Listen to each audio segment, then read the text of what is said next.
देखिए, आप जानते हैं कि जो मैटर है, मैटर 3 स्टेट में मिलने एग्जिस्ट करता है। द्रव्य की मुख्य रूप से कितनी अवस्थाएं हैं? 3 अवस्थाएं, है ना। ऐसे तो अवस्थाएं बहुत हैं और भी हायर क्लास में पढ़ते हैं। बहुत सारे स्टेट, फर्मीडेरा, है ना, प्लाज्मा स्टेट, है ना, बहुत सारे स्टेट है मैटर की। लेकिन जो आपके इंटरमीडिएट लेवल अभी तक का जो लेवल है उसमें मेन 3 अवस्थाओं के बारे में बात किया जाता है। और आप छोटी कक्षाओं से ही पढ़ रहे होंगे कि ठोस होते हैं, इनका आयतन और आकार क्या होता है? निश्चित होता है ना।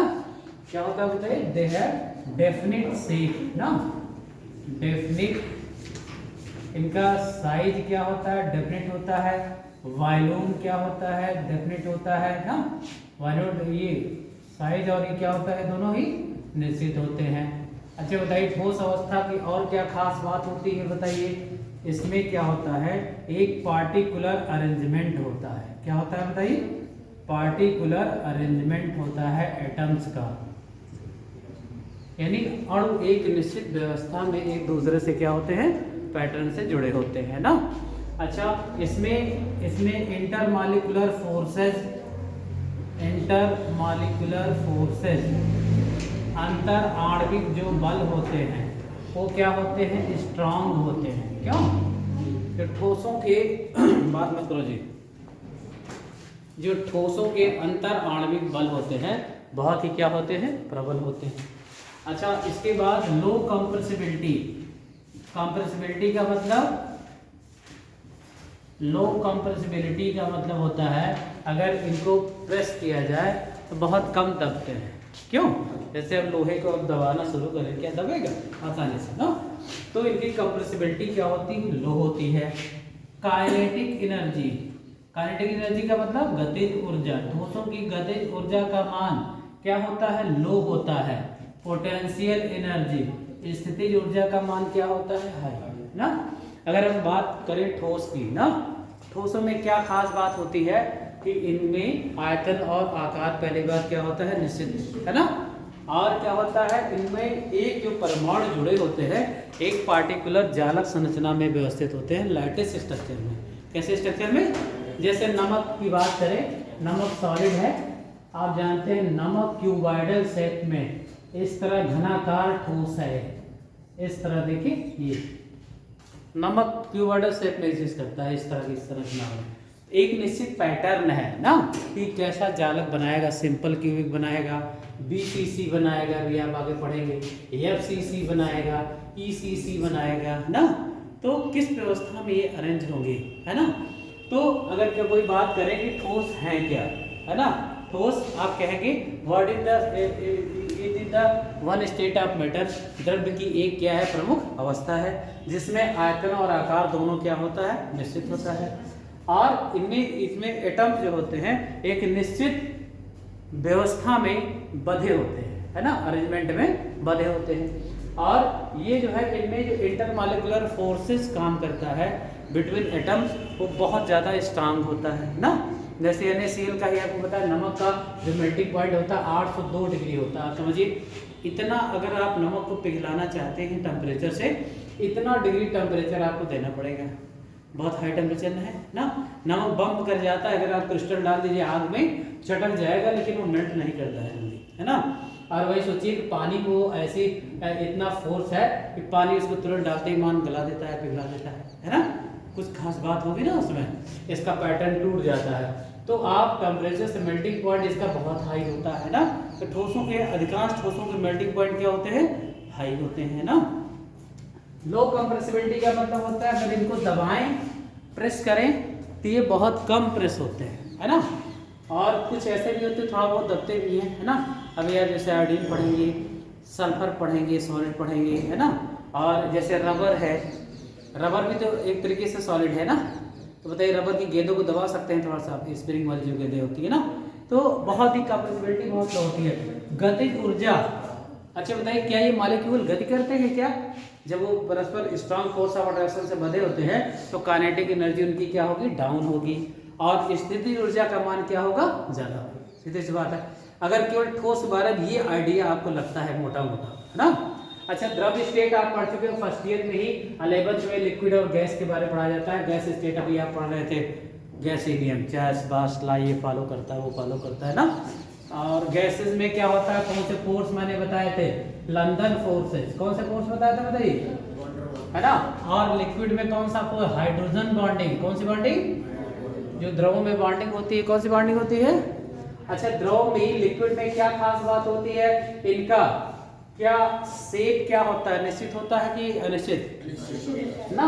इनका आकार तो निश्चित होता है लेकिन आयतन अनिश्चित, है ना, नहीं आयतन उल्टा होता है ना, आयतन निश्चित और आकार अनिश्चित। वॉल्यूम जैसे 2 लीटर 3 लीटर मेजर कर सकते हैं ना, लेकिन इसका जो आकार है, गिलास में डाल दो गिलास जैसा, लोटे में डाल दो लोटे जैसा ना, तो आकार क्या हो गया, निश्चित। और इनका दोनों ही अनिश्चित होता है, कैसे हो क्या होता है, ना तो आयतन निश्चित है और ना आकार। और इनमें फ्लो करने की प्रॉपर्टी पाई जाती है, इनमें भी फ्लो करने की प्रॉपर्टी पाई जाती है, क्यों, बहते हैं। और इनमें फ्लो करने की प्रॉपर्टी को क्या कहते हैं, विसरण, क्या कहते हैं, डिफ्यूजन। और डिफिनेशन मैंने बताया था कि higher concentration to lower concentration क्या होता है, विसरण। ये सॉल्यूट मॉलिक्यूल फैलते हैं।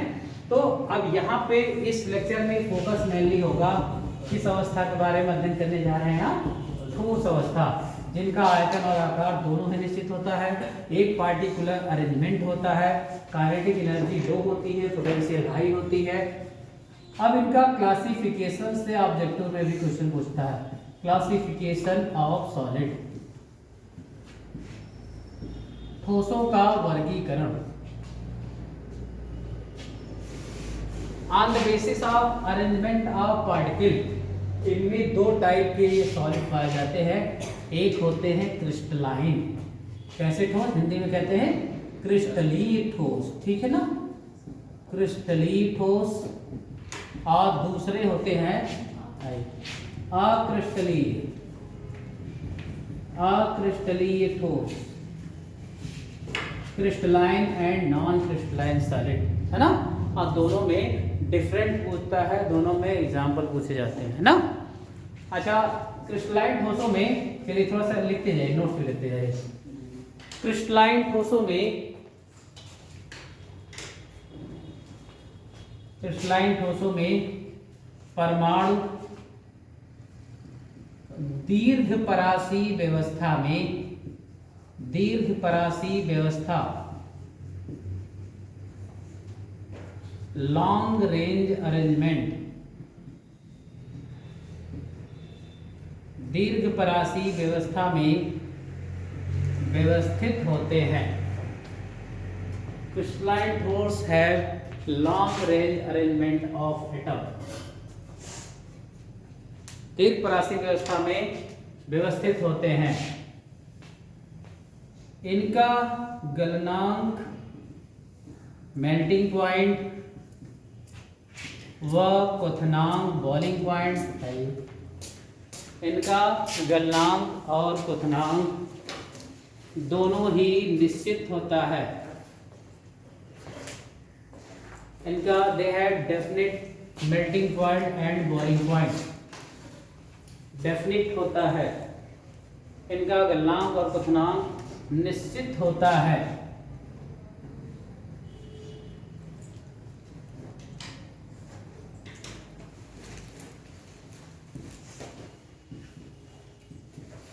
नेक्स्ट पॉइंट, इन्हीं चाकू से काटने पर, चाकू से काटने पर तीक्ष्ण कटाव, तीक्ष्ण कटाव, शार्प एज कटिंग, तीक्ष्ण कटाव प्रदर्शित करते हैं। They have sharp edge cutting, प्रदर्शित करते हैं।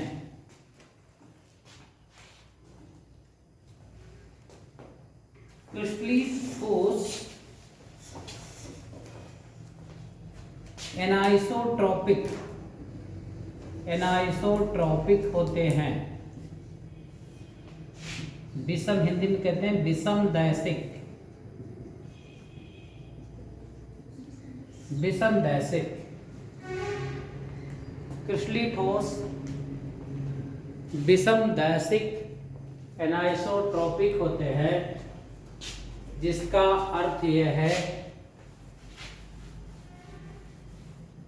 इनके भौतिक और रासायनिक गुण, इनके भौतिक और रासायनिक गुण सभी दिशाओं में समान नहीं होते, सभी दिशाओं में समान नहीं होते।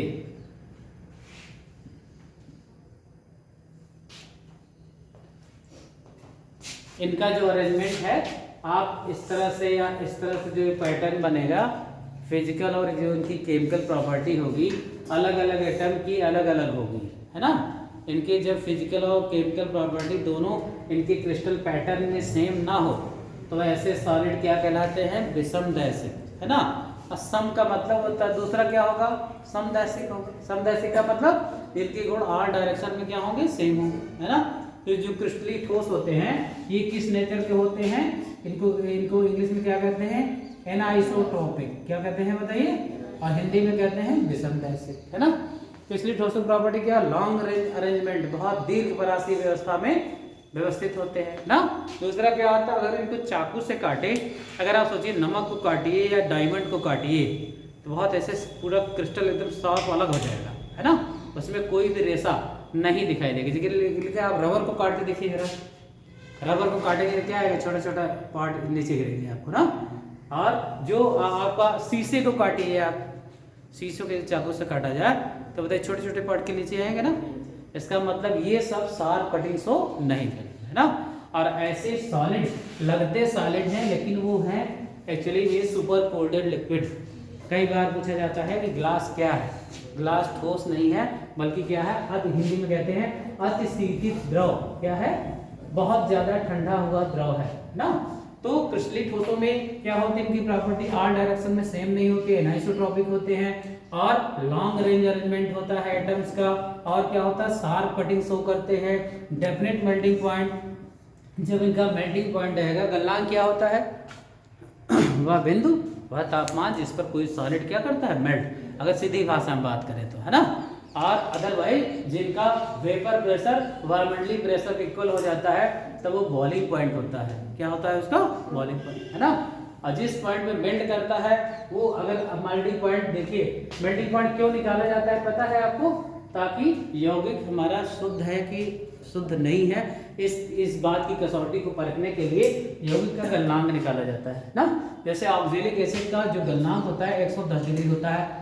अगर आपने निकाला, एक मेथड होता है लैंड्सबर्गर मेथड, अगर एग्जाम में अगर बीएससी करते हो, अगर ये कराएंगे बैठकर तो देखिएगा, इसमें क्या करते हैं, एक ऐसे बड़ी सी ट्यूब होती है और इसमें इस तरह से ऐसे हत्था लगा होता है, और इसमें जो है सल्फ्यूरिक एसिड भर लेते हैं, क्या लेते हैं, सल्फ्यूरिक, और उसके बाद यहाँ पे एक जो है थर्मामीटर इसमें डाल देते हैं, और एक इग्निशन ट्यूब, पतली सी छोटी सी शीशे की ट्यूब होती है, कंपाउंड को इसमें ले करके इसी में से चिपका देते हैं ऐसे, है ना, यही है, और ऐसे धीरे से इसको सल्फ्यूरिक एसिड के सॉल्यूशन में डिप कर देते हैं, ठीक है। उसके बाद इसको आग के पास ले जाते हैं, ठीक है, डायरेक्ट मतलब कि उसको बर्न नहीं करते हैं कंपाउंड को, ठीक है। जैसे ही पहला क्रिस्टल, ये थर्मामीटर है समझिए, जैसे आपका बुखार नापते समय ऐसे ऊपर चढ़ता है ना, पारा ना, उसी तरह इसमें शाइनिंग ऐसे पॉइंट बने होते हैं 30 डिग्री टेम्परेचर। उसके बाद जैसे ही पहला क्रिस्टल मेल्ट किया, तुरंत आप टेम्परेचर देखिए कितना हो गया, है ना, और इसको हटा लीजिए आपसे तुरंत, है ना। तो जितना मान लीजिए 105 आया, 106 आया, जितना भी आया, आप समझिए 110 डिग्री है, अगर किसी के पास आए 1-2 अगर पॉइंट का एरर आता है, ये मान के चलते हैं कि आपको देखने में गलती होगी, पहला क्रिस्टल पिघला, उससे ज़्यादा पिघल गया तब आपने देखा, है ना। लेकिन आप सोचिए 5 डिग्री से ज़्यादा डिफरेंट आ रहा है, इसका मतलब है कि वो कंपाउंड प्योर नहीं है, इम्प्योर है ना, यानी वो अशुद्ध है, कंपाउंड है, ठीक है। तो इससे पता चलता है कि यौगिक शुद्ध है या नहीं है ना। तो करेक्ट मेल्टिंग पॉइंट निकाल लेते हैं और आइडियल मेल्टिंग पॉइंट से इसका मैच कर लेते हैं, तो इससे कंपाउंड की पहचान हो जाती है, दिए गए यौगिक ये हो सकता है, क्योंकि हर कंपाउंड का मेल्टिंग पॉइंट, बॉइलिंग पॉइंट लगभग सब अलग अलग होते हैं, है ना। तो इस तरह से इनका ये होते हैं, इनका गलनांक निश्चित होता है। जैसे नमक का गलनांक मैंने कितना बताया आपको, 802 डिग्री बताया ना, कि ठोसों का गलनांक क्या होता है, निश्चित होता है। अक्रिस्टलीय ठोस में लिखिए जरा, अक्रिस्टलीय ठोसों में अक्रिस्टलीय ठोसों में परमाणुओं की लघुपरासी व्यवस्था होती है, शॉर्ट रेंज अरेंजमेंट। अक्रिस्टलीय ठोसों में परमाणुओं की लघुपरासी व्यवस्था, शॉर्ट रेंज अरेंजमेंट होता है।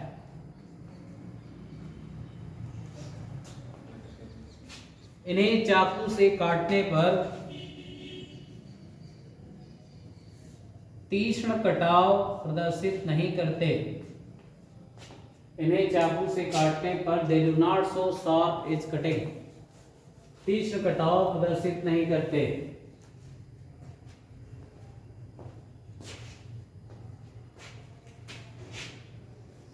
इनका गलनांक व क्वथनांक निश्चित नहीं होता। गलनांक और क्वथनांक निश्चित नहीं होता। ये ठोस आइसोट्रॉपिक होते हैं, समदैशिक। ये ठोस आइसोट्रॉपिक होते हैं।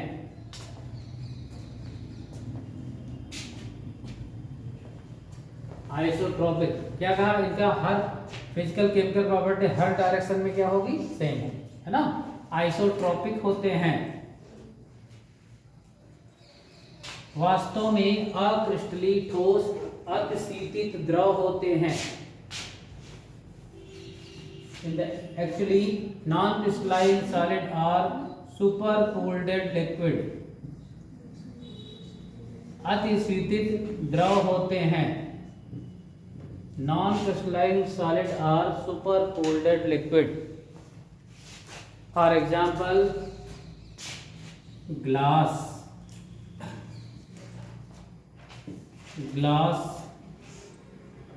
rubber,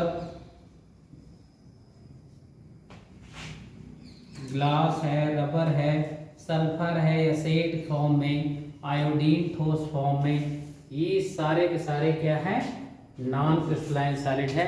इनको काटेंगे तो इनकी कटिंग शार्प नहीं होगी ना। और ये ग्लास क्या है पता है, ग्लास क्या है, ऐसे तो क्या सुपर कोल्ड लिक्विड है ना।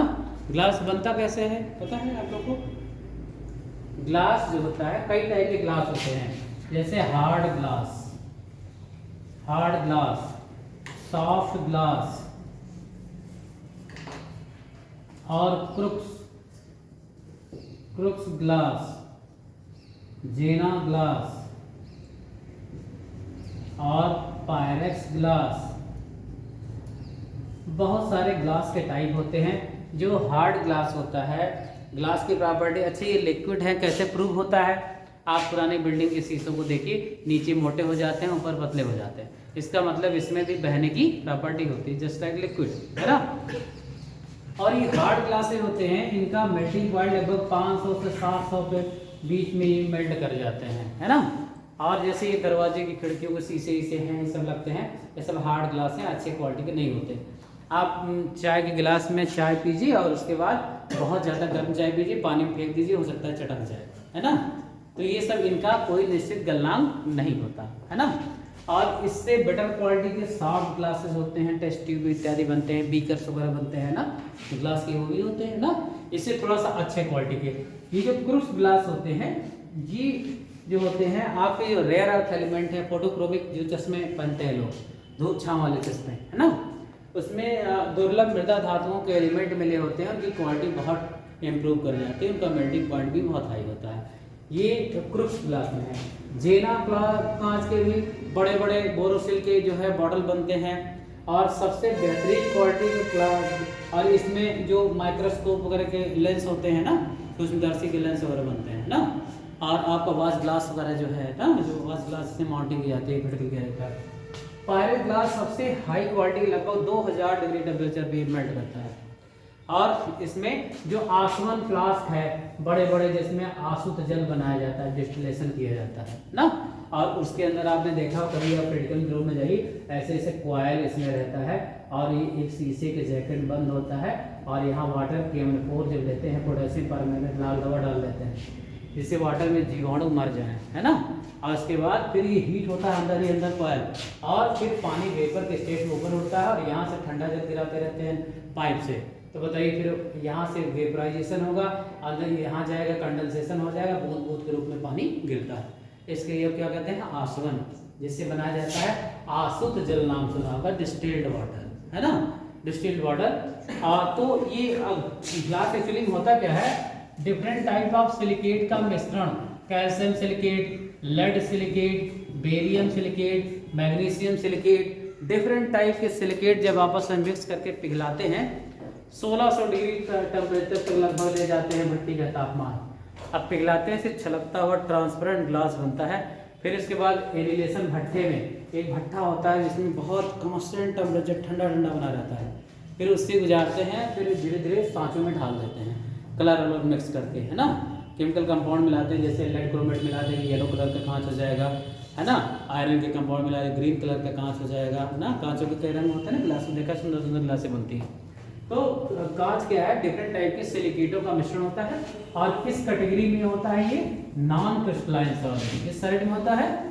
और आपको पता है सल्फर का पुष्प कहा जाता है, ऐसे एक को सल्फर का पुष्प इस तरह स्ट्रक्चर में एग्जिस्ट करता है।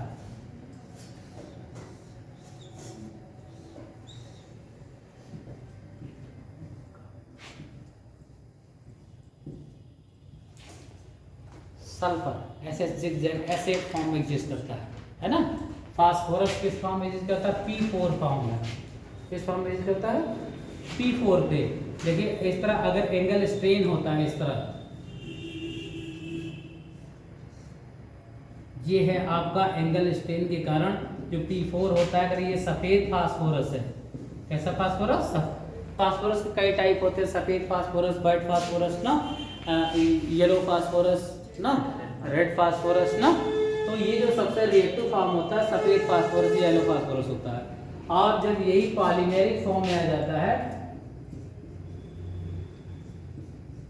इस तरह से, ऐसे ऐसे यूनिटें ऐसे बनती हुई चली जाती हैं पॉलीमर फॉर्म में, तो ये P4 होता है जो माचिस के बॉक्स में लगाया जाता है ना, DSLI के जो ऊपर वाली सरफेस होता है, जिसे फ्रिक्शन करते हैं तो आग जलती है, वहाँ पे लाल फास्फोरस का प्रयोग होता है ना। और गोंद का मिला करके और कुछ सिलिकेटों का मिश्रण उस पर जो ऊपरी वाली माचिस को होता है ना, घुंडी जो होती है आगे वाली ना, उस पर लगाते हैं, सुखवा देते हैं, उसके बाद फ्रिक्शन क्रिएट करते हैं ना। तो रेड फास्फोरस का प्रयोग वहाँ पे होता है। और जो सफ़ेद फास्फोरस होता है ये, इसकी जो स्मेल होती है लहसुन की तरह होती है, और इसके जब ये बनता है तो इसके इन्वायरमेंट में जाने पर जो जबड़े की हड्डियाँ होती हैं गलने लगती हैं, है ना। डेंजरस होता है, रिएक्टिव होता है, डेंजरस होता है व्हाइट फास्फोरस, है ना। फास्फीन गैस का नाम सुना होगा आपने ना, ये भी टॉक्सिक गैस है। एक गैस होती है फास्फीन और एक गैस होती है फास्जीन। दोनों में क्या अंतर है पता है? फास्फीन तो फास्फोरस का कंपाउंड है, फास्जीन क्या है, क्या है, किसी ने बोलो फास्जीन क्या क्या है, एल्किल हैलाइड का है। एल्किल हैलाइड तो क्लोरोफॉर्म है, ये है एल्किल हैलाइड। फास्जीन कैसे बनती है पता है? क्लोरोफॉर्म को अगर एयर में खुला छोड़ दें, है ना, तो ये बन जाता है COCl2। क्या बन जाता है बताइए? COCl2 में ये हो जाता है 8 COCl2 प्लस H2O, है ना, ऑक्सीडेशन हो जाता है। कहने का मतलब अगर क्लोरोफॉर्म को एयर में खुला छोड़ दें, ऑक्सीडाइज होकर के कार्बोनिल क्लोराइड बनाता है। ये देखिए ये इसका स्ट्रक्चर है, और इसी को कहते हैं फास्जीन गैस। कौन सी गैस कहते हैं? और ये बहुत विषैली होती है ना। और अगर फास्फीन अगर ज़्यादा क्लोरोफॉर्म किसी को सुंघा दे तो इंसान के मर जाने का कारण यही होता है ना। अगर लाइट में क्लोरोफॉर्म को ऐसे दस्ते में लिए रहें और लाइट में अगर कर दें तो तुरंत प्रकाश को उपस्थित में ऑक्सीजन से क्रिया करके फास्फीन बनाने लगेगा, है ना। और इसीलिए जो क्लोरोफॉर्म जो स्टोर किया जाता है रंगीन बोतलों में मुंह तक भर के रखते हैं और थोड़ा सा एथेनॉल मिला देते हैं ताकि उसके ऑक्सीडेशन की रेट धीमी हो जाए। निगेटिव कैटालिस्ट है ना। लेकिन जो चोर वगैरह लेके चलते हैं ट्रेन में, जनरल एनेस्थीसिया है क्लोरोफॉर्म, है ना। सामान्य रूप से बेहोश कर दीजिए उसके बाद, है ना, और उसके बाद फिर थोड़ी देर बाद होश आ जाएगा आपको। आपको, है ना। लेकिन अगर कहीं लाइट वेट में अगर प्रेजेंस में कर दिया तो आपके मर जाने की भी संभावना होती है ना। चलिए, नॉन क्रिस्टलाइन सॉलिड के बाद ये on the basis of binding forces, देखिए बंधन बलों के आधार पर ठोसों के प्रकार, on the basis of binding forces, बंधन बलों के आधार पर ठोसों के प्रकार। पहले ठोस है आयनिक ठोस, आयनिक सॉलिड,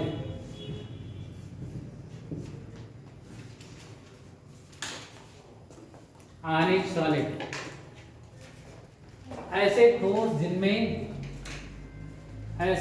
जिनमें प्रबल आयनिक बंध, ऐसे ठोस जिनमें प्रबल आयनिक बंध पाए जाते हैं,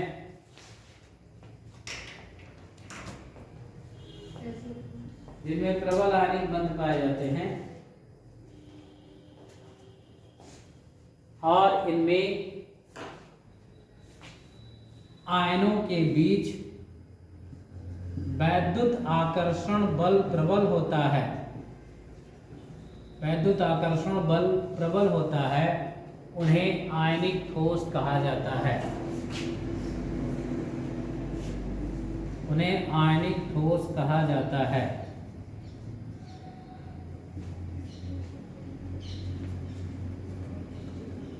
आयनिक ठोस का इनके एग्जाम्पल आप जानते ही हैं। अच्छा, ये जो ठोस होते हैं इनमें बाइंडिंग फोर्स के बेस पे क्लासिफिकेशन है। अच्छा, ये क्रिस्टलाइन भी है ना, नमक कैसा सॉलिड है बताइए, क्रिस्टलाइन। तो इसमें जो स्ट्रक्चर में जो आयन होते हैं विपरीत आवेशित ion strong force of attraction से एक दूसरे से क्या होते हैं, बंधे होते हैं, और इसीलिए इनका मेल्टिंग पॉइंट क्या होता है, हाई होता है ना। आयनिक ठोसों के ना सारे ठोस जो सॉलिड स्टेट में इस तरह के पाए जाते हैं, नमक है, पोटेशियम क्लोराइड है, मैग्नीशियम ऑक्साइड है, जिंक ऑक्साइड है, सीजियम क्लोराइड है, सब जो ठोस होते हैं किसके एग्जाम्पल है, आयनिक ठोस। दूसरे होते हैं मॉलिक्यूलर सॉलिड, मॉलिक्यूलर सॉलिड। इन ठोसों में अंतर आणविक आकर्षण बल, अंतर आणविक आकर्षण बल कमजोर होता है, अंतर आणविक आकर्षण बल कमजोर होता है।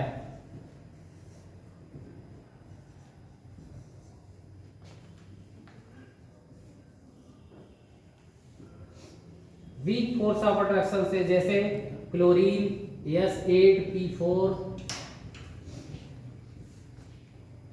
अच्छा, जब ये क्लोरीन ही है, क्लोरीन में बॉन्ड सेटिस्फाई है, अब अगले एटम को अगर जोड़ेगा तो बताइए वीक फोर्स ऑफ अट्रैक्शन से जोड़ेगा कि स्ट्रांग फोर्स ऑफ अट्रैक्शन से, वीक। जिस तरह गैसों में होता है ना, गैसों में कौन सा फोर्स काम करता है बताया मैंने, लंदन फोर्सेस ना। वीक फोर्सेस जो मॉलिक्यूलर सॉलिड है इनमें weak force of attraction between molecules काम करता है। तीसरे हैं कोवैलेंट सॉलिड, कोवैलेंट सॉलिड, सहसंयोजी ठोस।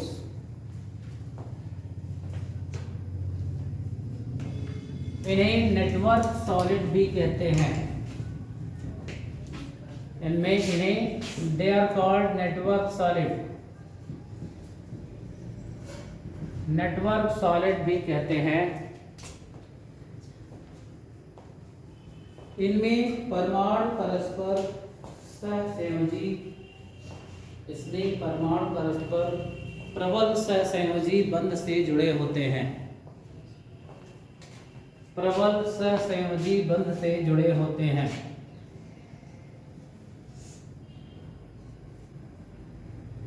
प्रबल सहसंयोजी बंध से जुड़े होते हैं, जैसे डायमंड, ग्रेफाइट, डायमंड, ग्रेफाइट आदि कोवैलेंट सॉलिड है। हीरा और ग्रेफाइट, हीरे में कार्बन, हीरे में कार्बन चतुष्फलकी व्यवस्था में प्रबल सहसंयोजक बंध द्वारा जुड़ा होता है। चतुष्फलकी टेट्राहेड्रल अरेंजमेंट में व्यवस्था में जुड़ा होता है और इलेक्ट्रॉन मुक्त न होने के कारण, इलेक्ट्रॉन फ्री न होने के कारण यह विद्युत का कुचालक होता है, विद्युत का कुचालक होता है। जानते हैं ना डायमंड क्या होता है? नेचुरली हार्ड मटेरियल ना। प्रकृति में अगर सबसे कोई कठोर पदार्थ है तो वो क्या है? डायमंड है। और आर्टिफिशियल कठोर पदार्थ जानते हैं क्या होता है? डायमंड से भी ज्यादा कठोर होते हैं। एक 75 गुना कठोर मटेरियल होता है Bn, बोरान नाइट्राइड, है ना। इससे भी ज्यादा कठोर होता है लिया, लीनियर, इसको कहते हैं लीनियर एसिटिलीनिक कार्बन। ये दो कंपाउंड हैं जो हीरे से भी ज्यादा कठोर है, लेकिन बट ये क्या है? आर्टिफिशियल है। अगर प्राकृतिक कठोरतम पदार्थ कहा जाए तो वो क्या है? हीरा है ना। हीरे में करंट पास कहते हैं, कुछ लोग कहते हैं हीरा खाने से, चाटने से मौत हो जाती है। हीरा टॉक्सिक नहीं होता। पता है क्यों मौत हो जाती है? इतना ज्यादा डेंसिटी है ना। अपवर्तनांक, हीरा चमकता भी है ना, डायमंड रिंग लोग बनवाते हैं। तराशने के बाद उसमें जहर आता है ना? तराशने के बाद वो डिपेंड करे किससे तराश रहे हो। उसकी क्रिस्टल इतना ज्यादा डेंसिटी है ना, खाएंगे ना तो आपके वेन्स में जो ब्लड फ्लो कर रहा है ब्लॉक करता जाता है। और जब ब्लड, बताइए, हीमोग्लोबिन अगर नहीं बहेगा आपके बॉडी में, हीमोग्लोबिन का फ्लो अवरोध होगा तो बताइए फिर क्या होगा? ऑक्सी हीमोग्लोबिन के फॉर्म में नहीं आ जाएगा, कार्बोक्सी हीमोग्लोबिन बनने लगता है। इसका मतलब कार्बन मोनोऑक्साइड भी डिपॉजिट होने लगती है बॉडी में और ब्लड नीला होने लगता है। ऐसा लगता है जैसे जहर बॉडी में क्रिएट हो गया, है ना। कार्बोक्सी हीमोग्लोबिन के बनने के कारण जो खून का रंग, हमारे लालिमा खत्म हो जाती है ना। तो फिर धीरे धीरे ऐसा लगता है कि पॉइजन का असर है, लेकिन वो पॉइजन नहीं होता, क्योंकि वो ब्लड के जो फ्लो को अवरोध क्रिएट करता है। तो शरीर या तो पीला पड़ जाता है या नीला पड़ता हुआ चला जाता है ना। इतना ज़्यादा डेंसिटी होती है हीरे की, जो वेन्स में सर्कुलेशन जाएगा ना बॉडी में ना, तो जब फिर उसका सर्कुलेशन अवरुद्ध होगा तो ऐसा लगेगा कि वो जो है पॉइजन बॉडी में बन रहा है ना। अदरवाइज हीरे का नेचर जहरीला नहीं है ना। आप पेंसिल सोचिए, पेंसिल का जो ग्रेफाइट है, क्या अगर खा लेंगे तो क्या जहर क्रिएट हो जाता? नहीं होता, है ना। वो भी कार्बन के क्रिस्टली फॉर्म है ना। हीरा और ग्रेफाइट दोनों क्रिस्टली फॉर्म है। एक चिकना चिकना सरकता है, क्यों? ग्रेफाइट क्या होता है? नर्म और मुलायम। और वही हीरा उतना ही क्या होता है? हार्ड होता है ना। इसका रीजन क्या होता है? इसका मतलब स्ट्रक्चर में रीजन है ना। हीरे में चतुष्फलकी कार्बन और हाइब्रिडाइजेशन क्या है? sp3 क्या है बताइए? एक भी इलेक्ट्रॉन इसका फ्री नहीं होता कि दूसरे के साथ। देखिए चार, ये देखिए 1 2 3 4, चारों इलेक्ट्रॉन सब कार्बन से बाइंड होते हैं, कोई भी इलेक्ट्रॉन हीरे में फ्री नहीं होता, है ना। और आपको पता है सबसे ज्यादा मेल्टिंग पॉइंट का एटम कंपाउंड भी है ये हीरा। कितना मेल्टिंग पॉइंट होता है पता है? 3727 डिग्री मेल्टिंग पॉइंट होता है डायमंड का। इतना टेम्परेचर आप देंगे नॉर्मल कंडीशन में, इतना टेम्परेचर कहाँ क्रिएट कर सकते हैं? या फिर इलेक्ट्रिक फर्नेस में कर सकते हैं ना। इलेक्ट्रिक फर्नेस में भी जो मुर्दा घर में जलाते हैं लगभग 1600 डिग्री टेम्परेचर क्रिएट करते हैं, है ना। जो बॉडी पूरी बर्न होकर के 10 मिनट में सब खत्म हो जाता है ना। तो सोचिए इतना टेम्परेचर ये बनाने के लिए एक्स्ट्रा सोर्स ऑफ एनर्जी देनी पड़ेगी, है ना। आगे लिखिए जरा, जो हीरा होता है इलेक्ट्रॉन फ्री न होने के कारण विद्युत का कुचालक होता है। इस पर sp3 संकरण होता है, इस पर sp3 संकरण होता है।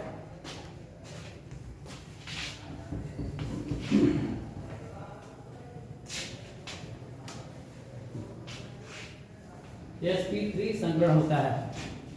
ग्रेफाइट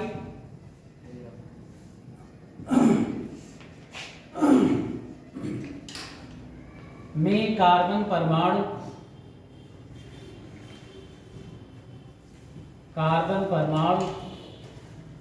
हेक्सागोनल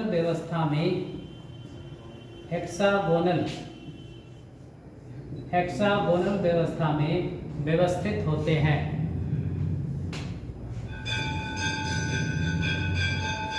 हेक्सागोनल अरेंजमेंट में व्यवस्थित होते हैं और यह परतदार संरचना बनाता है, परतदार संरचना बनाता है तथा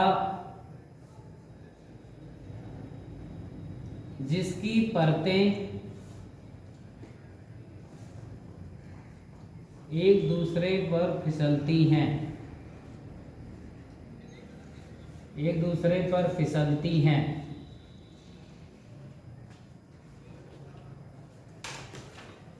ग्रेफाइट में पाई इलेक्ट्रॉन उपस्थित होने के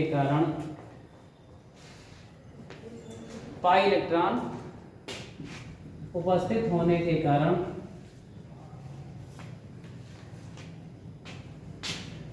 मुक्त अवस्था में, फ्री स्टेट में, मुक्त अवस्था में आ जाते हैं, इसीलिए ग्रेफाइट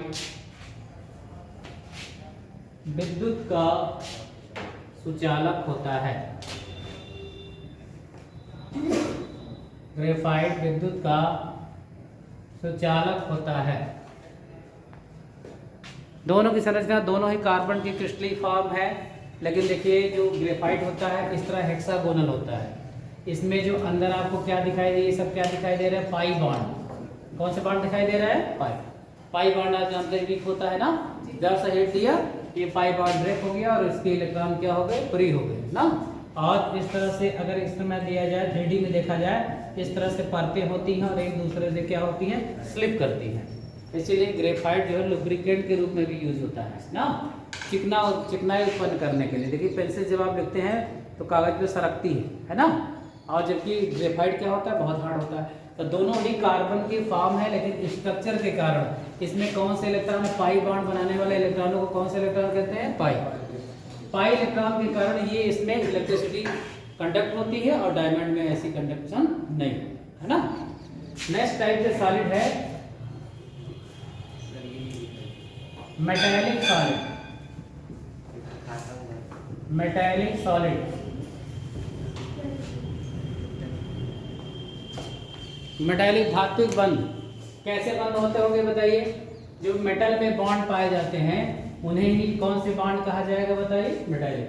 जैसे लिथियम में, आयरन में, जो भी मेटल हैं, लेकिन बताइए ये साथ में रह कैसे लेते हैं, इसका मेटालिक बॉन्ड की ओरिजिन क्या है। मान लीजिए यहाँ लिथियम है, लिथियम की एक राड है या आयरन की एक राड है, आप उसमें उस राड में लिथियम के बहुत सारे एटम होंगे, लेकिन लिथियम आप जानते हैं कि जो मेटल होती हैं इलेक्ट्रोपॉजिटिव होती हैं। धातु क्या होती है, इलेक्ट्रॉन को त्यागने को रखती है ना, तो पॉजिटिव होती हैं।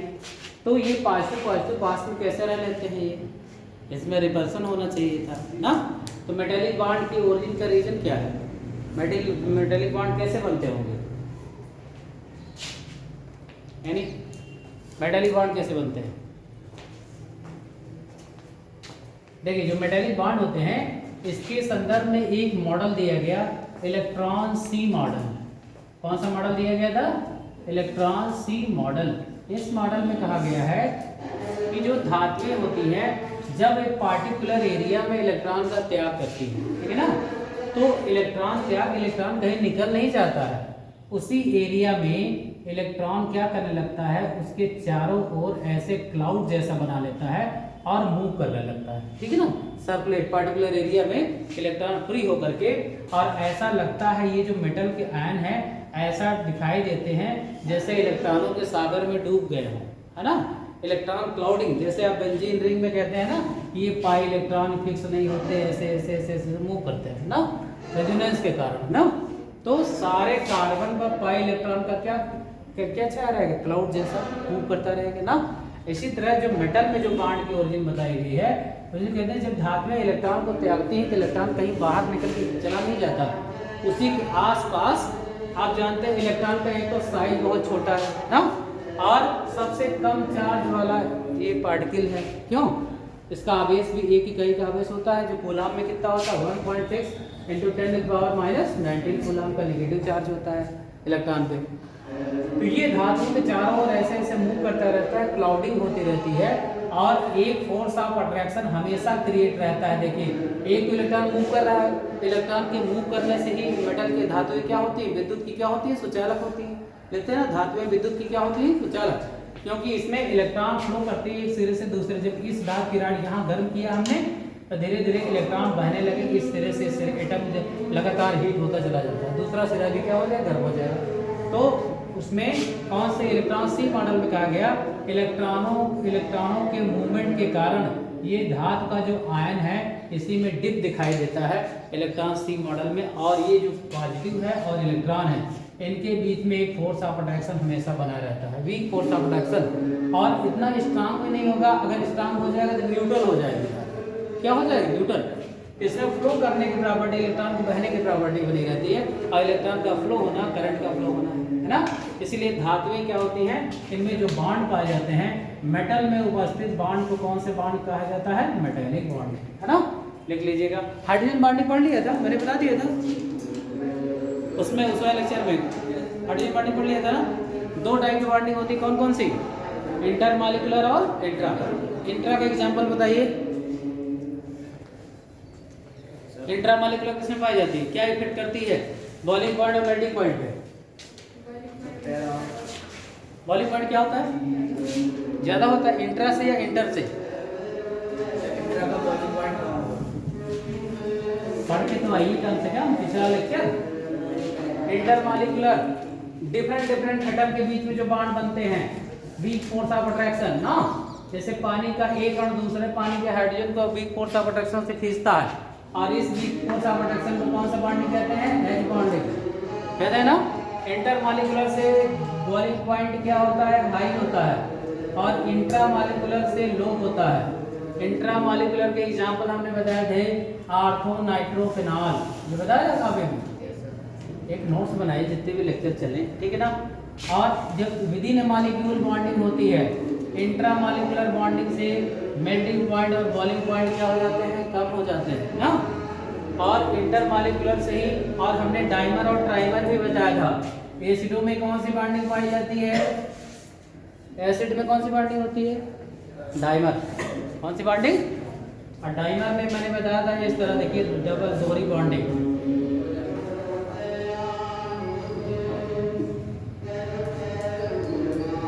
ऐसे बताया था, काफी नोट्स बनाया था ना आपने, इस तरह से डबल स्नैपिंग ना, इसको कहते हैं डाइमर एज बॉन्डिंग। और इसीलिए इसका बॉइलिंग पॉइंट एसिडों का और हाई हो जाता है।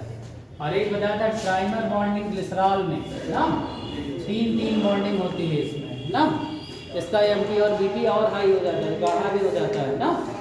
तो मेटालिक बॉन्ड कैसे बनते हैं बताइए, इलेक्ट्रॉन सी मॉडल कॉन्सेप्ट से बनते हैं मेटालिक बॉन्ड। ये था classification on basis of bonding. Next है parameter of unit cell. Parameter of unit cell,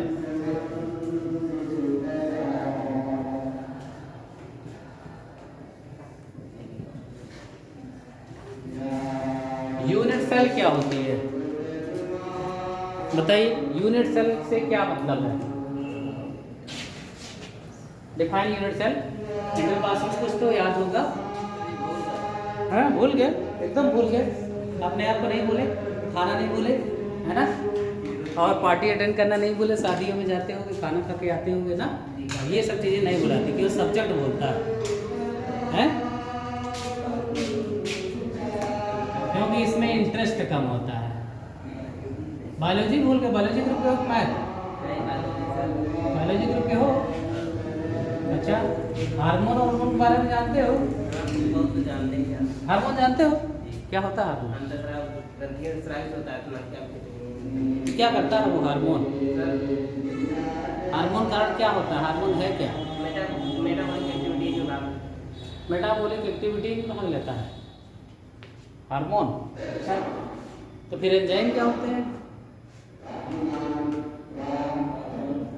hormone बताइए। हार्मोन बॉडी के मैसेंजर होते हैं, संदेश वाहक होते हैं। ये मुझसे निकल रही ना, अब आप बड़े हो रहे हो, ये कौन सूचना दे रहा है? हार्मोन, है ना। उदंड स्वभाव के हो, क्राइम करते हो, आपकी बॉडी में टेस्टोस्टेरोन का लेवल हाई है ना। और शर्मिला स्वभाव लड़कियों का होता है, हार्मोन का डिस्बैलेंस, सब सारे चक्कर हार्मोन के हैं, है ना। अब किशोरावस्था में, इस उम्र में, जिस उम्र में आप हैं, इसमें हार्मोन का जो ग्रो रेट है बहुत अच्छा स्रावित होता है ना। डक्टलेस ग्लैंड से स्रावित होने वाले रासायनिक पदार्थ जो संदेशवाहक के रूप में काम करते हैं। किस रूप में काम करते हैं? है ना, मैसेंजर, बॉडी के मैसेंजर हैं। छोटा बच्चा है, ऐसे जा रहा है, आपका हाथ रख दिया, जल गया और तुरंत अपना हाथ हटा लिया। इतने छोटे बच्चे के पास सेंस कहाँ से आती है? उसकी डक्टलेस ग्लैंड से स्रावित होता है और उसको सेंस दे देता है तुम जल गए, है ना। ऐसा ही जो कार्य करता है केमिकल कंपाउंड, उन्हें क्या कहते हैं? हार्मोन्स, है ना। और हार्मोन्स जानते हैं, स्टेरॉइड हार्मोन होते हैं, नॉन स्टेरॉइड हार्मोन होते हैं, प्रोटीन हार्मोन होते हैं, जैसे ऑक्सीटोसिन, पिटोसिन इंजेक्शन लगते हैं ना। तो हार्मोनों के अलग अलग काम है ना। तो बायोलॉजी वगैरह अभी देखिए यही है ना कि बायोलॉजी वगैरह में अभी हार्मोन पढ़ाएं और सारा जो उनके सिस्टम्स होते हैं बॉडी में, तो आपके अब लगता है कि हमारे बॉडी से रिलेटेड कुछ बात की जा रही है ना। उसमें अनावश्यक इंटरेस्ट बढ़ जाता है कि नहीं। फ्लावर को भी ला करके सुंदर सुंदर फूल को डिसाइड करके दिखाएं, ये देखो ये एंड्रोसियम है, ये गाइनोसियम है, ये ऐसा है वैसा है, ओवरी है ना। अब आप एंडोसियम गाइनेसियम को अब देखिए, शुद्ध स्त्रीधानी, पुंधानी, क्या क्या कहते हैं उसको हिंदी में ना, बड़ा टिपिकल वर्ड है उसके ना। और जबकि मैं पढ़ा रहा था इलाहाबाद में, जब एक बार मुझे बायोलॉजी, क्योंकि मैं मेडिकल के स्टूडेंट रहा हूँ, तो मुझे बॉटनी जूलॉजी पे बहुत अच्छी पकड़ती है शुरू में, है ना। तो उनके फिजिक्स का एमबीबीएस एक दिन बता रहे थे आपको, एमबीबीएस मेरा रुका था केवल फिजिक्स के कारण, है ना। तो जब मैं एक दिन मुझे पढ़ाने का मौका मिल गया, ये आपका फ्लावर जो पहले बायोलॉजी वाले सर थे वो मार के बैठा देते थे। कोई लड़का जिज्ञासु है मान लीजिए और अंदर की जानकारी चाहता है, सर अंडाशय क्या होता है, ओवरी क्या होता है, ये पुंकेसर क्या होता है, स्त्री केसर क्या होता है ना, ऐसे पूछते थे ना। तो जिज्ञासु बालक, हमने कहा अच्छा तुम गुड़हल का फ्लावर लेके आना, है ना। एक दिन मैं केमिस्ट्री पढ़ाने आया हूँ, लेकिन मैं चलो तुमको आज बॉटनी पढ़ाता हूँ, ठीक है। तो मैंने आप सबको कैलिस करोला सब गुड़हल का अलग अलग करके दिखा दी। हमने कहा देखो ये जो पूरा है स्टेमेन लगा हुआ है, इस पर जो छोटे छोटे पार्ट दिख रहे हैं ये पुंकेसर है, क्या कहते हैं इसको? पुंकेसर, है ना। अब पुंकेसर में ये जो ऊपर वाला भाग है, ये देखो मैं इसको क्रश कर रहा हूँ, ये देखो ये पोलन ग्रेन्स हैं जो छोटे छोटे निकलते हैं, पीले पीले पार्ट ना, पोलन ग्रेन है ना। और उसके बाद फ्लावर ब्रेसर कर दिया, ये देखो व्हाइट व्हाइट दिखाई दे रहा है, यही है ओवरी, है ना। और ये जो निकलता है स्टिग्मा, स्टाइल, है ना। और स्टाइल में जब पोलन ग्रेन आके बैठते हैं और वहाँ से होते हुए पोलन ट्यूब्स होते हुए देखो ये ओवरी में आया, फ्लावर को डिसाइड कर दिया पूरा, है ना। हमने कहा यही यहाँ से स्टिग्मा से लेकर के स्टमेन से उसके होकर के आना यहाँ तक ओवरी में आना, यहाँ तक की पूरी क्रिया क्या कहलाती है? निषेचन, फर्टिलाइजेशन, जिससे एक नए पौधे का क्या होता है? जन्म होता है ना। तो मतलब बच्चों को एकदम ओपन करके बताइए, मुस्कुराते हुए बताते हुए क्या दिक्कत है, सब बड़े बच्चे हैं, है ना। तो हम लोग जो बायोलॉजी लिए पढ़ाते थे इलाहाबाद विश्वविद्यालय में, छोटे से ऐसे उछल उछल के फिगर बनाते थे, है ना। सब पूरा लड़के लड़कियां से हंसते रहते थे, कोई वो नहीं, है ना। कोई एजुकेशन था, सिस्टम था। तो मतलब जितना ही बायोलॉजी लॉजिक आप एकदम ओपन करके पढ़ाएंगे उतना ही बच्चों को ज़्यादा समझ में आएगा, नहीं तो फिर समझ में नहीं आएगा ना। और एक इंटरेस्ट भी क्रिएट होता है। तो बच्चों ने कहा आप केमिस्ट्री में सर बायोलॉजी, उनको जो पिताजी को देखने दीजिए, अब बॉटनी में सर पढ़ाएंगे। हमने कहा नहीं, हम किसी को रोजगार नहीं छीनेंगे, है ना। उनसे कह दो कि कुछ एक्सपेरिमेंटल, जैसे कुछ चीज़ें आपके जनरल बिहेवियर में आपके घरों में पाया जाता है, उससे लेकर के आप पढ़ा सकते हैं, कुछ चीज़ों को थाट दे सकते हैं, है ना। तो फिर ये चीज़ें होती हैं। हम बात कर रहे थे यूनिट सेल। यूनिट सेल क्या होती है? एक क्रिस्टल की स्मॉलेस्ट यूनिट। ये देखिए, जैसे एक क्रिस्टल बनने जा रहा है, एक क्रिस्टल बनने जा रहा है, इसका जो स्मॉलेस्ट पार्ट है, जिसके बार बार रिपीट होने से क्या होता है? बार बार रिपीटिशन से जो एक कंप्लीट क्रिस्टल बन जाता है, उसी छोटी यूनिट को क्या कहते हैं? यूनिट सेल कहते हैं। क्या कहते हैं बताइए?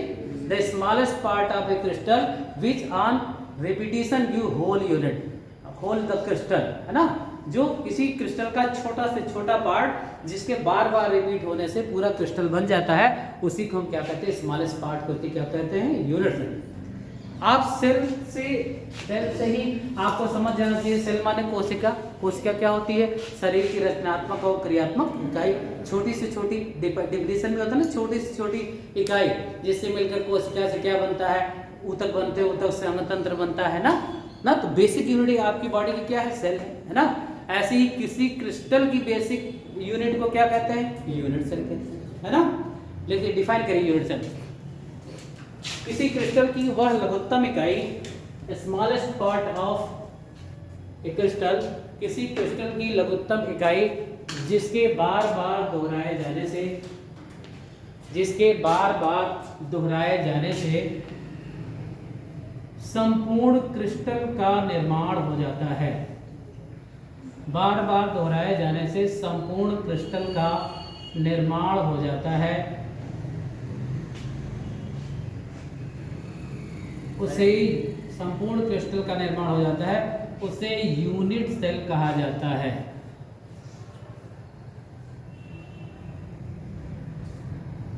उसे यूनिट सेल कहा जाता है।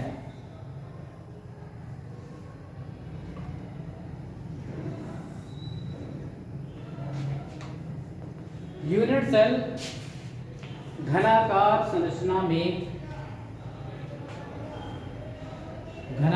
संरचना में व्यवस्थित होती है।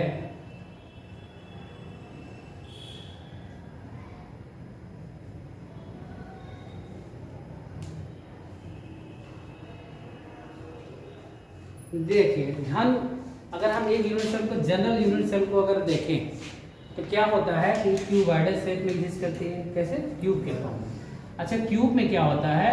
घन की प्रॉपर्टी है उसके 8 कार्नर होते हैं। कितने कार्नर होते हैं? 8 कार्नर। जैसे यही कमरा है, अगर हम इसे क्यूब मान लें, है ना। ये देखिए फेस क्या होते हैं घन के ना। कार्नर तो 8 हो गए। फेस देखिए, एक फेस, दूसरा फेस, तीसरा फेस, चौथा फेस, एक ऊपर का फेस और एक नीचे, है ना। लेकिन क्योंकि अब यहाँ देखिएगा कुछ चीज़ें सारे सेट में ऐसी हैं तो बगैर उसको मॉडल और उसके समझाया जाना बहुत कठिन है, क्योंकि पूरा क्रिस्टल एक्चुअली में 3D होता है। क्या होता है बताइए? 3 डायमेंशन, है ना।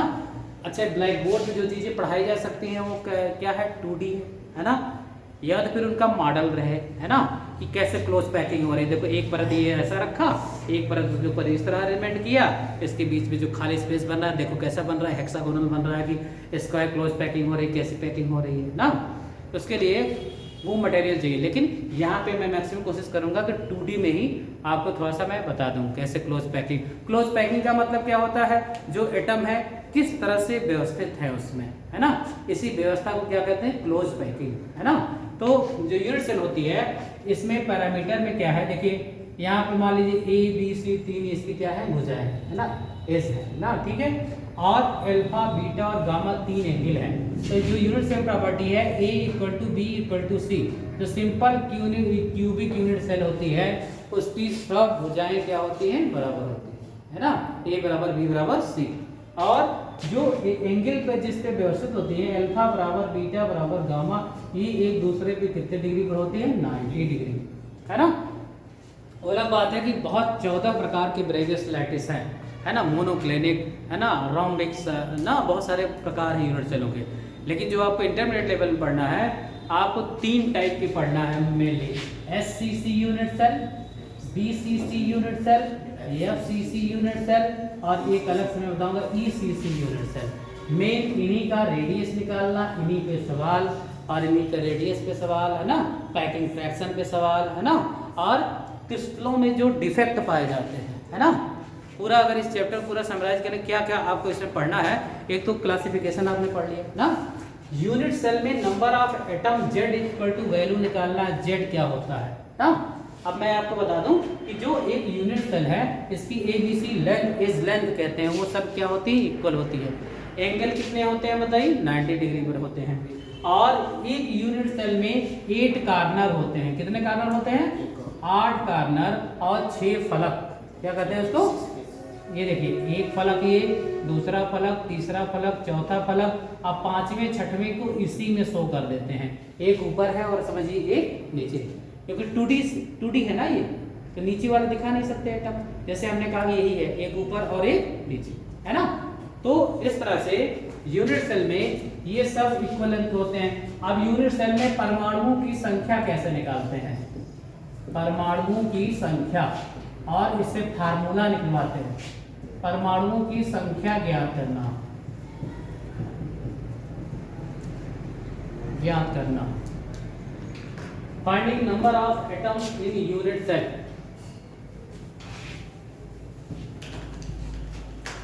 पहला एससीसी, एससीसी में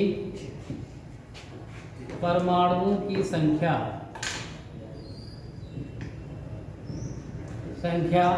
Z बराबर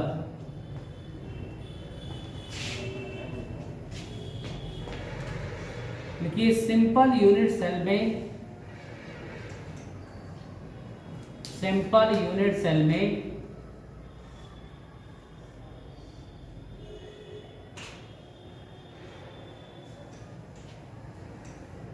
घन के 8 कोनों पर, घन के 8 कोनों पर 8 परमाणु उपस्थित होते हैं।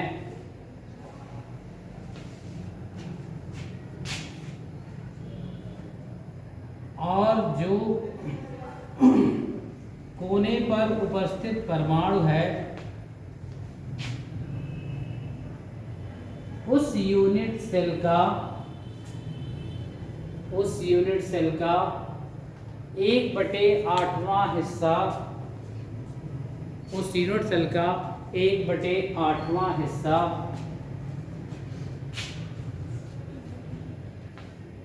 ग्रहण करता है।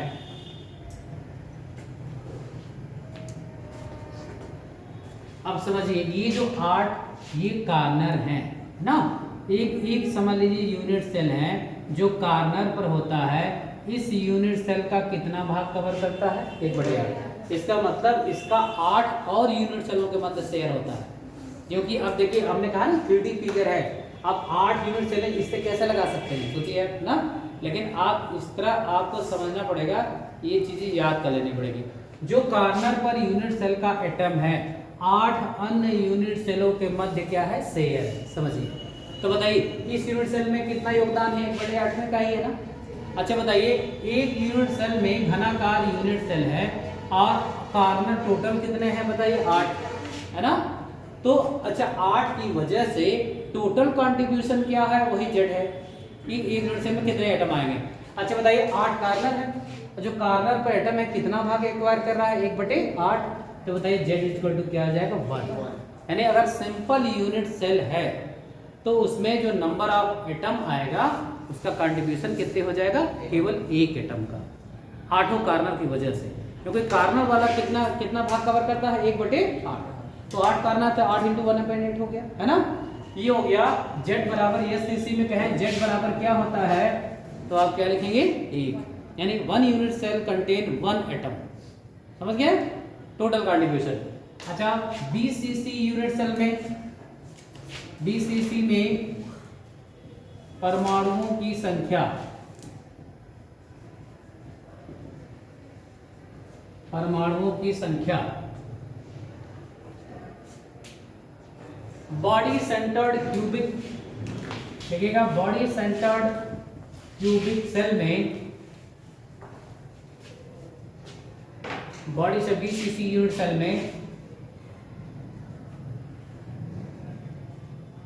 घन के 8 कोनों पर, घन के 8 कोनों पर 8 परमाणु तो होते ही हैं। घन के 8 कोनों पर 8 परमाणु होते ही हैं।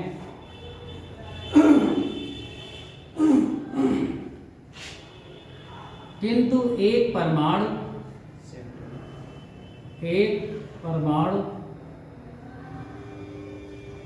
घन के केंद्र में होता है, घन के केंद्र में होता है।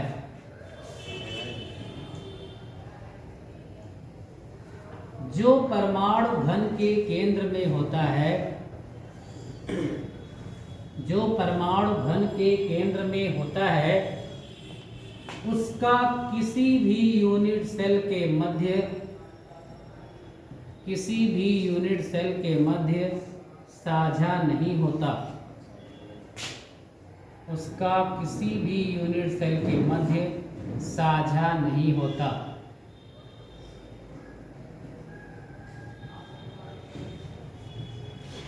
ध्यान रखिएगा। अब हमने क्या कहा कि जैसे संदूक में एक बॉक्स में आप एक बीचों बीच फुटबॉल भर के रख दीजिए ना, तो उसका कार्नर से कोई रिलेशन नहीं है ना, और वो अलग पड़ा रहेगा, उसका किसी भी यूनिट सेल के मध्य शेयरिंग नहीं होती, वो अपना एक अलग कंट्रीब्यूशन दिखाएगा फिर, है ना। अच्छा बताइए, बीसीसी का स्ट्रक्चर ये है, आपको क्या लगता है ये 8 कार्बन का कंट्रीब्यूशन 1/8 हुआ, क्यों? तो यहाँ पे बीसीसी के लिए जेड बराबर क्या हो जाएगा, 8 × 1/8 + 1। ये +1 क्यों कर दिया, जो बॉडी के बीचों बीच में है इसका किसी यूनिट सेल के मध्य साझा नहीं।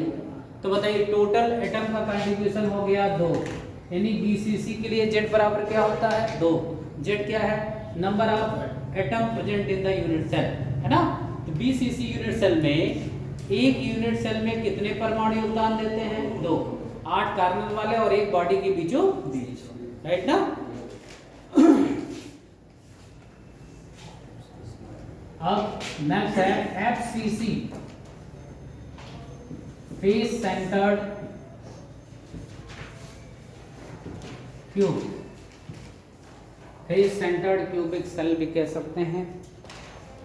फलक, हिंदी में क्या कहते हैं, फलक केंद्रित घन, क्या कहते हैं इसको, और इसको क्या कहते हैं हिंदी में, जब पता है, काय केंद्रित, क्या कहते हैं, बॉडी माने काया, हिंदी में क्या कहते हैं, काया, है ना, काय केंद्रित घन। और ये कौन सा घन है बताइए, फलक केंद्रित घन।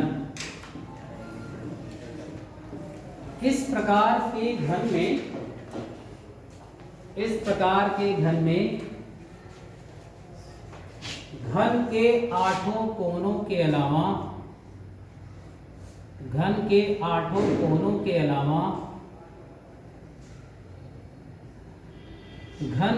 6 फलकों पर 6 परमाणु उपस्थित होते हैं। घन की 6 फलकों पर 6 परमाणु उपस्थित होते हैं।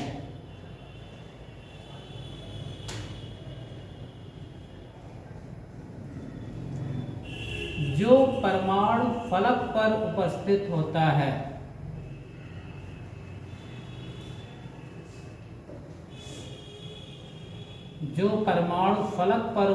होता है, उसका उस यूनिट सेल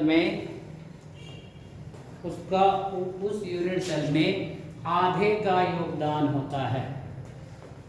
उसका उस यूनिट सेल में आधे का योगदान होता है। 1/2 कवर करता है। जैसे इस बिल्डिंग के ऊपर एक बिल्डिंग और बना दे, है ना, और ये समझ लीजिए क्या है, फलक है ना, तो उसकी फलक के निचले पार्ट को कवर करेगा, है कि नहीं। तो इस तरह से जैसे इसी के ऊपर ऐसे बिल्डिंग बनाते चले जाए ना। अब देखिए हमने कहा घन की टोटल फलक कितनी होती हैं, 6, है ना। जैसे 1 2 3 4 5 और 6, है ना। तो अब 6 फलकों को 4 तो इसी स्ट्रक्चर में इस तरह दिखा दिया जाता है, 1 2 3 4 फलक, जैसे चारों दीवारें, है ना, एक ऊपर और एक नीचे, दोनों को यहीं पर शो कर दिया जाता है क्योंकि इसके नीचे बनाना पॉसिबल नहीं, है ना। और हमने क्या कहा, जो फलक पर होता है इस यूनिट सेल का कंट्रीब्यूशन यानी कितने का कवर करता है, 1/2 का। कार्बन वाले कितने कवर करते हैं, 1/8 का, है ना। अच्छा बताइए, तो टोटल अब यहाँ से अगर हम जेड निकालें एफसीसी के लिए, कि बेसिक यूनिट सेल में 8 कार्बन तो होते ही होते हैं ना, अन्य एटम हो या ना हो, लेकिन 8 कार्बन पे तो होंगे, है ना।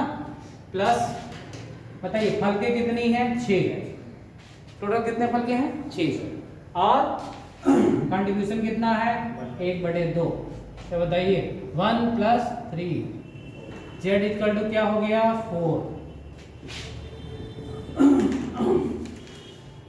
अब आप सोच सकते हैं सबसे डेंस क्रिस्टल क्या होगा, एफसीसी, है ना। एक यूनिट सेल में 4 परमाणु, सबसे ज्यादा भरा होगा ना। एक यूनिट सेल में 1 परमाणु होगा तो काफी लिमिटेड स्पेस होगा ना। बीसीसी में 2 होगा, उससे थोड़ा सा ज्यादा डेंस होगा। एफसीसी में एक यूनिट सेल में कितना कंट्रीब्यूशन हो रहा है, 4 एटम का। अगर हम कहते हैं सबसे ज्यादा भरी यूनिट सेल किसकी होगी, एफसीसी की होगी, फिर बीसीसी की, फिर ऐसे सबसे ज्यादा अभी कितना भरा है, कितना खाली है, वो मैं निकलवाऊंगा पैकिंग फ्रैक्शन, है ना, संकुलन, जिसको कहते हैं संकुलन क्षमता, है ना, कितना किसी क्रिस्टल का खाली स्पेस होता है, कितना भरा स्पेस होता है ना, वो कहलाती है संतुलन क्षमता। तो फलक केंद्र बताइए, एससीसी के लिए z इक्वल टू क्या आया 1, बीसीसी के लिए आया z इक्वल टू 2, एफसीसी के लिए क्या है z इक्वल टू 4। एक और है लेकिन वो सैद्धांतिक तो है, प्रैक्टिकली एग्जिस्ट नहीं करता, ईसीसी एंड सेंट्रिक क्यूब, अंतः केंद्रित घन, अंतः केंद्रित घन। इस प्रकार के घन में घन के 8 कॉर्नर पर, घन के 8 कॉर्नर पर 8 परमाणु होते हैं, 8 परमाणु होते हैं तथा घन की विपरीत फलकों पर, घन की विपरीत फलकों पर 2 परमाणु उपस्थित होते हैं, घन की विपरीत फलकों पर 2 परमाणु उपस्थित होते हैं। अच्छा, अब इसका कंट्रीब्यूशन निकालिए, जस्ट लाइक बीसीसी हो जाता है। अच्छा बताइए, 2 विपरीत फलक, या तो ऊपर होगा या नीचे होगा या दाएं होगा या बाएं, है ना, मतलब केवल 2 ही हैं। एफसीसी में 6 फलक पर होता है, ईसीसी में क्या होता है सिर्फ 2 फलक, 8 कॉर्नर और 2 फलक। ये किस में होते हैं, ईसीसी में।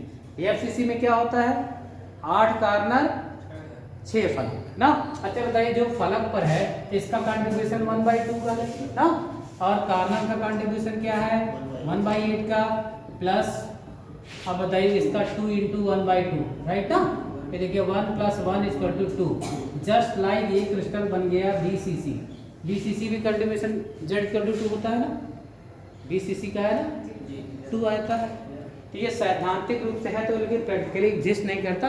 प्रैक्टिकली इसका कंक्लूजन बीसीसी एज बीसीसी करते हैं, है ना, क्योंकि इसकी भी यूनिट सेल में, अंत केंद्रित घन के यूनिट सेल में परमाणुओं की संख्या कितनी होती है 2, है ना।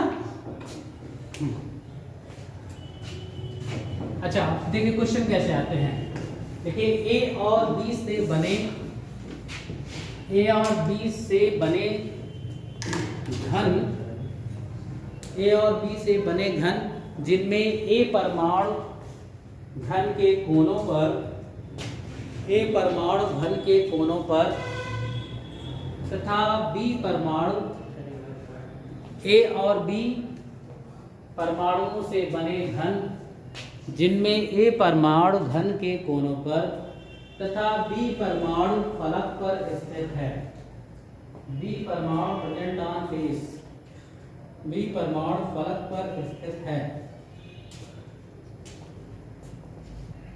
इस प्रकार बने घन का सूत्र बताइए, इस प्रकार बने घन का सूत्र बताइए। अब ऐसे सूत्र डेवलप करने के लिए कहता है ना, और उसमें दिया रहेगा ऑप्शन में AB, AB2, AB3, AB4, A2B, कुछ भी ऐसे लिखा रहेगा, ठीक है ना। अब देखिए कैसे निकालते हैं, सब लोग निकालना सीखिए।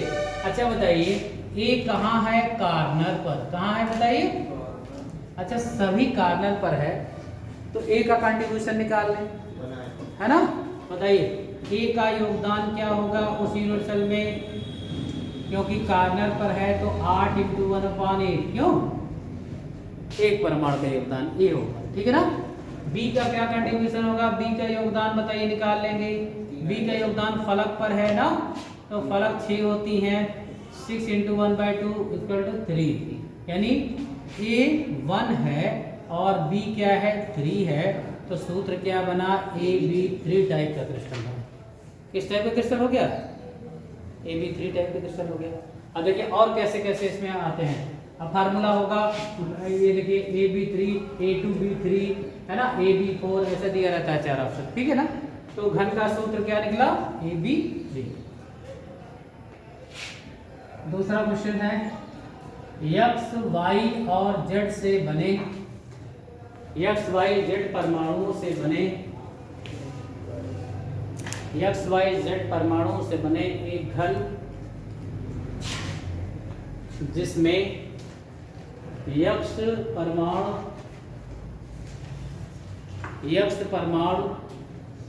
कॉर्नर पर वाई परमाणु घन के बीचों बीच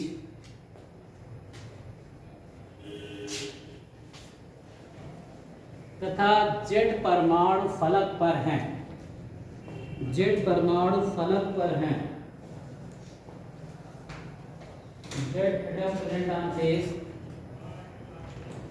इस घन में फलक से दो परमाणु गायब हो जाते हैं।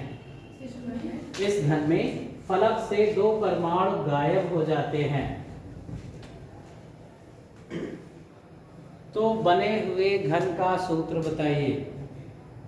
तो बने हुए घन का सूत्र बताइए। बताएं, यक्स कहां पर है? कॉर्नर पर। कॉर्नर का कंट्रीब्यूशन क्या हो गया? बताइए क्या कंट्रीब्यूशन हो गया? 8 × 1/8 = 1 केवल x है ना। y का कंट्रीब्यूशन बताइए कहाँ है? बॉडी के बीचों बीच है ना, बॉडी के सेंटर पर है। और जब कोई बॉडी के केंद्र में होता है उसका कंट्रीब्यूशन 1 होता है ना। निकाला ही है आपने। अच्छा, अब जेड की क्या कंडीशन है? फेस तो टोटल होते हैं 6 है ना। टोटल कितने फेस होते हैं? 6। अगर 6 फेस पर होता तो कंट्रीब्यूशन कितने का होता? 6 × 1/2 3 का होता है ना। लेकिन कह रहा है कि दो परमाणु हटा दिए गए हैं फेस से। तो अब फेस पे कितने परमाणु बचे? 4। कितने बचे? 6 में से 2 हटा दिए गए, 4 बचा। इसका कंट्रीब्यूशन क्या हो जाएगा? 4 × 1/2 = 2 हो जाएगा ना। अच्छा बताइए, अब यहाँ से फार्मूला क्या बना? XYZ2 क्या बन गया फार्मूला? XYZ2 ये फार्मूला बन गया ना। और देखिए इसमें कैसे क्वेश्चन आता है।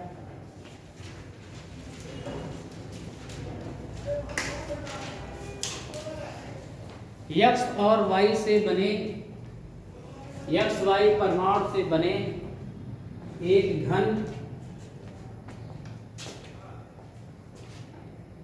जिसमें यक्स कॉर्नर पर है, यक्स कॉर्नर पर है और वाई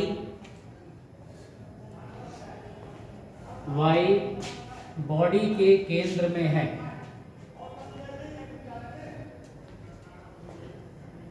बॉडी के केंद्र में है। कॉर्नर से दो परमाणु हटा देने पर बने हुए घन का सूत्र बताइए। कॉर्नर से दो परमाणु हटा देने पर बने हुए घन का सूत्र बताइए। चलिए आप लोग करके दिखाई दे रहा है इसको।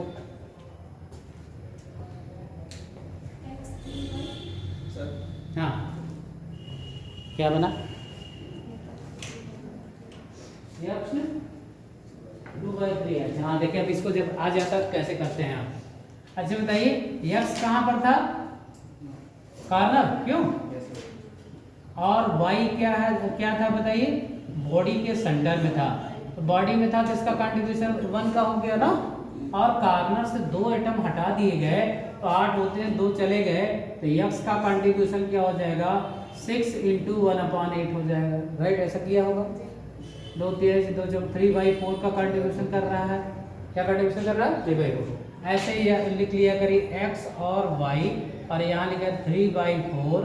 और इसका अगर इसको 1/1 लिख दें कोई दिक्कत नहीं है ना। देखिए जब इस तरह का आ जाए क्रॉस मल्टीप्लाई कर देते हैं। क्या कर देते हैं? ये देखिए, इसका मल्टीप्लाई इसमें, इसका मल्टीप्लाई इसमें, तो क्या हो जाएगा बताइए? x3y4 क्या बना? इस तरह का फार्मूला बनता है। क्रॉस मल्टीप्लाई कर देते हैं, ठीक है। अगर इधर हुआ तो इसका क्रॉस मल्टीप्लाई कर देंगे, ठीक है ना। इस तरह अगर ये 1 है तो सीधा इसका ऐसे क्रॉस मल्टीप्लाई कर दीजिए, तब ये सूत्र बनता है, ठीक है। ठीक है ना, F3YO, है ना। चलिए नेक्स्ट क्वेश्चन लिखिएगा, ए और बी से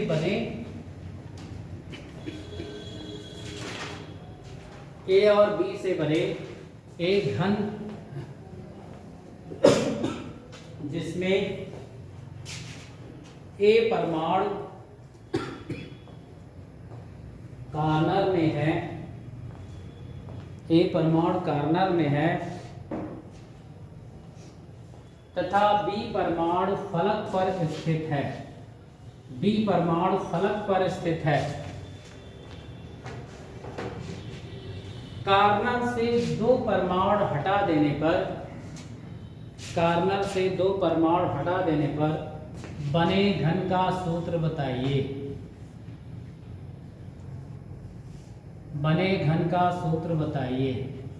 जरा निकाल कर दिखाइए।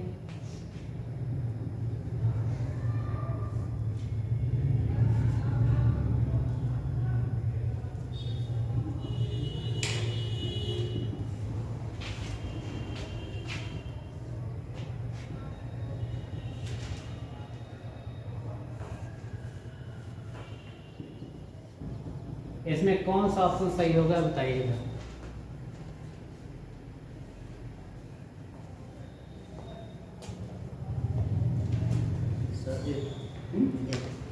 ए सही है। अच्छा बताइए बी, ए का कंट्रीब्यूशन क्या होगा, वही 6 × 1/8, क्यों 3/4 का। बी का कंट्रीब्यूशन क्या होगा, फेस पर है, क्यों इसका 3 हो गया ना, ये निकाले कंट्रीब्यूशन। फिर लिखा ए और लिखा बी, और ये क्या है बताइए 3/4 है और ये 3 है। हमने क्या कहा था, क्रॉस मल्टीप्लाई, क्यों। अच्छा बताइए क्रॉस मल्टीप्लाई करेंगे तो बताइए A3B12 हो जाएगा, क्या हो जाएगा A3B12 हुआ। अब ऐसा फार्मूला है नहीं, इसका मतलब एन एवरेज है ना, 3 कम 3 3 जाओ 12 ना। रेशियो क्या है ए और बी में, AB4 टाइप का, किस टाइप का बना, कैसे लगे। क्रॉस मल्टीप्लाई कैसे कब करना है समझ गया ना। किसी में फ्रैक्शन ला रहा है, चाहे वो बी में आए या ए में आए, उसका क्रॉस मल्टीप्लाई करके एन एवरेज निकाल। अगर कट रही है वैल्यू, जैसे यहाँ देखिए 3 और 12 था, ये वैल्यू कट रही है, इसको काट दिया, सिंपलेस्ट फार्मूला निकाल ना। एक इस टाइप के आपके क्वेश्चन आते हैं, ये फार्मूला। अभी आपको वर्ड्स पढ़ाएंगे कल, और टेट्राहेड्रल और ऑक्टाहेड्रल वर्ड्स बनती है। वर्ड का मतलब रिक्त स्थान, जब गोले आपस में टच करते हैं तो गोलों के बीच में कुछ एम्प्टी स्पेस होता है। जैसे मान लीजिए 4 गोले टच में हैं, अब देखिए ये एम्प्टी स्पेस दिखाई दे रहा है ना, जहाँ पे छोटा आइटम जाकर समा सकता है ना। तो जब इस तरह की वर्ड बनती हैं, 4 गोलों के संपर्क में आने पर टेट्राहेड्रल वर्ड्स, 6 गोले अगर कांटेक्ट में आ गए ऑक्टाहेड्रल वर्ड्स बनते हैं ना। Octahedral words number of atom के बराबर होता है, n होता है, इसका जस्ट डबल होता है 2n टेट्राहेड्रल वर्ड्स ना। वर्ड्स निकालना, रेडियस निकालना, पैकिंग फ्रैक्शन निकालना, डिफेक्ट, कल मेनली यहाँ तक कवर हो जाएगा। Words, defect, packing fraction, radius, है ना। इन्हीं में ज़्यादा सवाल आते हैं। डेंसिटी, क्रिस्टल का घनत्व ρ = Z × m/Na × AQ, ये फार्मूला ऑरिजिनेट कराएंगे, ठीक है ना। और इसमें सवाल के नाम पे या तो रेडियस पे आता है या डेंसिटी निकालने पे आता है ना। बाकी और डिफेक्ट से क्रिस्टल आते हैं, किसमें Schottky होगा, किसमें फ्रैंक, ठीक है। अब मेरी क्लास कल नहीं होगी, परसों होगी, पता है ना। कल और परसों थी, लेकिन उनकी क्लास मैंने एडजस्ट किया है, कल वो मेरी क्लास एडजस्ट करेंगे, और फिर 2 तारीख मेरी क्लास, ठीक है।